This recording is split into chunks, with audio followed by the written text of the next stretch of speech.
Assalamualaikum warahmatullahi wabarakatuh. Kami dari kelompok 3 akan mempresentasikan mata kuliah komunikasi bisnis dengan tema komunikasi antar budaya.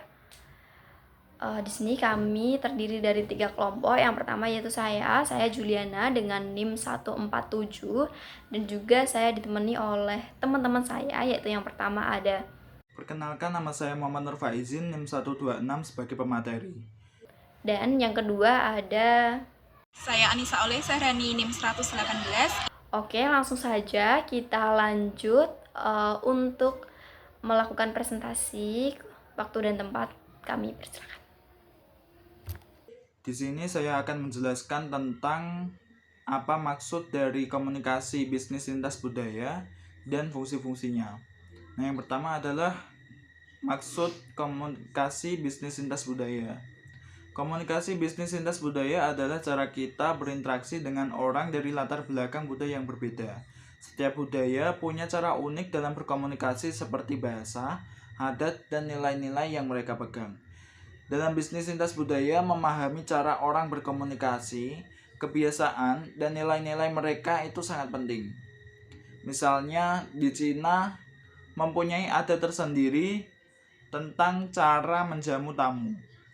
Dan di Bali ada hari yang sangat krusial bagi mayoritas masyarakatnya, yakni hari Nyepi. Yang dimana jika perusahaan tidak peka terhadap hal-hal ini, mereka bisa merusak hubungan bisnis dan mencoreng nama perusahaan mereka di daerah tersebut. Intinya, komunikasi bisnis lintas budaya itu memastikan kita tidak hanya fokus pada produk atau layanan dan keuntungan, tetapi juga bagaimana cara kita berinteraksi dengan orang-orang dari budaya yang berbeda, supaya bisnis bisa tetap berjalan lancar tanpa hambatan. Nah, yang selanjutnya ada fungsi sosial. Fungsi sosial juga dipecah menjadi 3 bagian, yakni fungsi sosial sebagai pengawasan, fungsi sosial sebagai jembatan, dan fungsi sosial sebagai sosialisasi nilai. Nah, yang pertama yakni fungsi sosial sebagai pengawasan. Maksudnya adalah komunikasi berfungsi sebagai kontrol sosial, memberikan informasi terbaru tentang budaya dan perubahan yang sedang terjadi. Yang kedua adalah fungsi sosial sebagai jembatan. Maksudnya, komunikasi menjadi penghubung antara individu atau kelompok yang punya budaya yang berbeda. Nah, yang ketiga adalah fungsi sosial sebagai sosialisasi nilai. Melalui komunikasi, nilai-nilai budaya bisa disebarkan dan diperkenalkan ke kelompok atau masyarakat lain. Secara singkat, dari kedua fungsi tersebut, komunikasi lintas budaya membantu individu mengekspresikan dan menjaga hubungan sosial serta memperkenalkan nilai-nilai budaya kepada orang-orang lain. Nah, yang selanjutnya adalah fungsi dari komunikasi bisnis lintas budaya. Fungsi komunikasi bisnis lintas budaya dibagi menjadi 2 fungsi utama, yakni fungsi individu dan fungsi sosial, yang dimana kedua fungsi utama tersebut nantinya akan dibagi atau dipecah menjadi 3 bagian. Nah, yang pertama fungsi individu. Fungsi individu dipecah menjadi 3 bagian, yakni fungsi individu sebagai identitas diri, fungsi individu sebagai integrasi sosial, dan fungsi individu untuk melepaskan diri. Fungsi individu sebagai identitas diri maksudnya komunikasi digunakan untuk mengekspresikan siapa dirinya dan menunjukkan identitas sosial mereka, baik lewat bahasa ataupun sikap.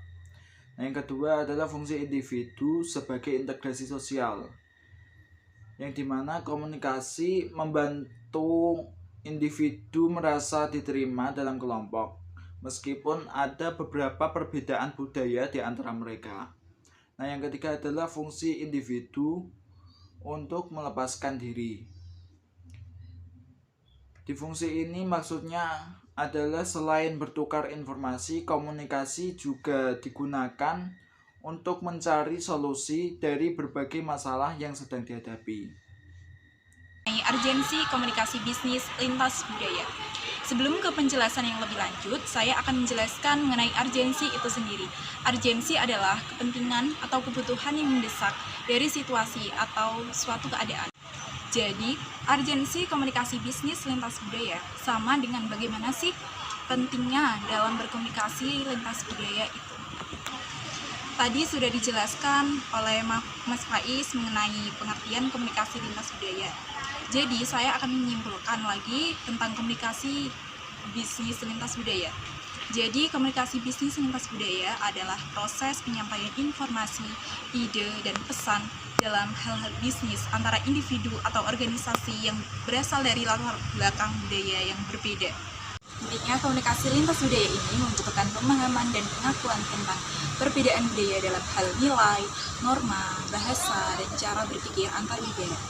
Dengan memahami perbedaan budaya, perusahaan dapat menciptakan komunikasi yang efektif untuk membantu mengurangi kesalahpahaman, membangun hubungan yang kuat, dan meningkatkan kolaborasi antar perusahaan. Ini bisa memungkinkan perusahaan untuk beradaptasi dengan budaya lokal, memaksimalkan potensi pasar, dan menciptakan strategi yang lebih inklusif. Ada dua aspek dalam komunikasi lintas budaya. Yang pertama ada strategi komunikasi yang efektif.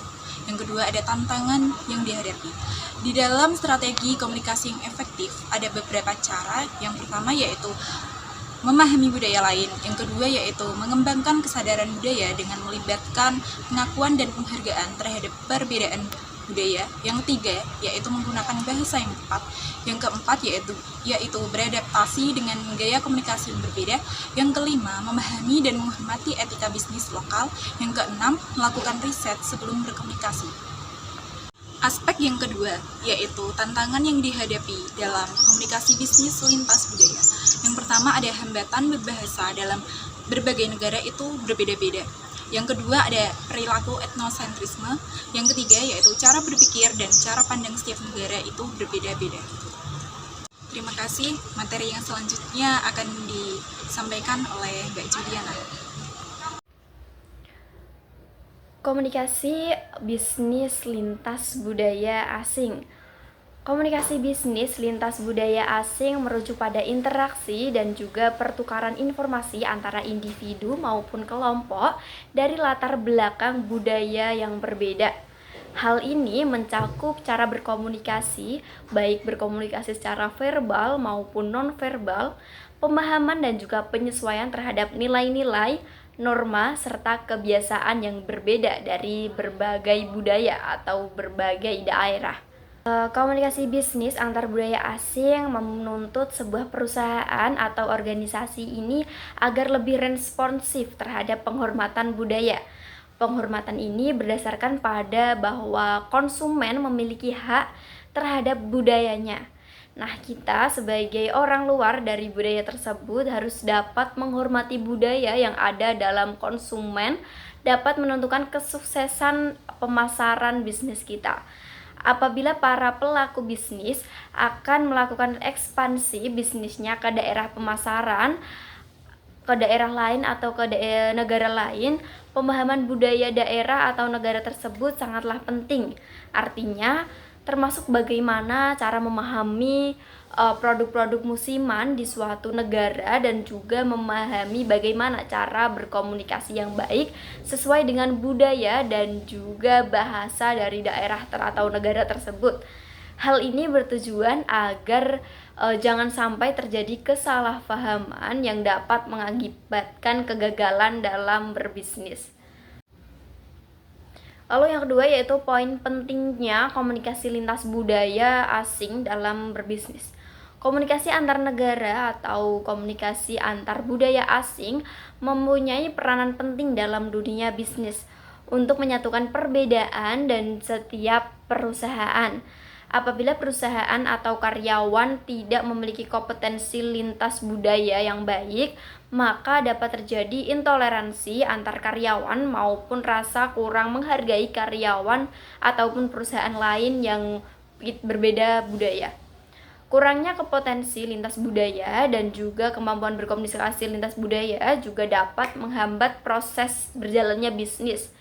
Budaya antara perusahaan dengan perusahaan asing tidaklah sama. Hal yang dianggap wajar bagi satu perusahaan bisa saja dianggap tidak wajar atau memberikan kesan buruk bagi perusahaan lain. Misalnya, budaya dan etos kerja perusahaan dan karyawan Jepang sangatlah disiplin dan tepat waktu. Hal ini tentu berbeda dengan etos kerja perusahaan Indonesia yang terkadang tuh masih menyepelekan di kedisiplinan. Apabila dalam suatu perusahaan Indonesia misalnya terdapat pimpinan orang Jepang dan karyawan yang sebagian besar itu orang Indonesia, kurangnya kompetensi lintas budaya dapat memicu permasalahan dan juga penghambat proses berjalannya bisnis akibat latar belakang yang berbeda antara pemilik perusahaan dan juga karyawan-karyawan yang kerja di perusahaan tersebut. Ada beberapa contoh ketika kita merencanakan untuk melakukan bisnis agar orang yang memiliki budaya berbeda itu seseorang akan dapat berkomunikasi secara efektif bila orang tersebut telah mempelajari budayanya, baik itu dari segi bahasa maupun kebiasaan. Selain itu, ketika merencanakan untuk tinggal di negara lain, tentunya kita juga sudah atau harus mempersiapkan bahasa yang harus dikuasai atau yang dapat digunakan dalam kehidupan sehari-hari. Di samping belajar bahasa, kita juga harus membaca buku dan artikel tentang budaya asing tersebut. Dan selanjutnya menanyakan secara langsung kepada mitra bisnis kita, usahakan agar kita dapat berkonsentrasi belajar pada masalah-masalah yang berkaitan dengan sejarah budaya, agama, politik, dan nilai-nilai serta adat istiadat yang ada dalam suatu negara tersebut. Berikut adalah contoh-contoh komunikasi lintas budaya ketika melakukan perjalanan ke suatu negara. Yaitu pertama, ketika di Spanyol.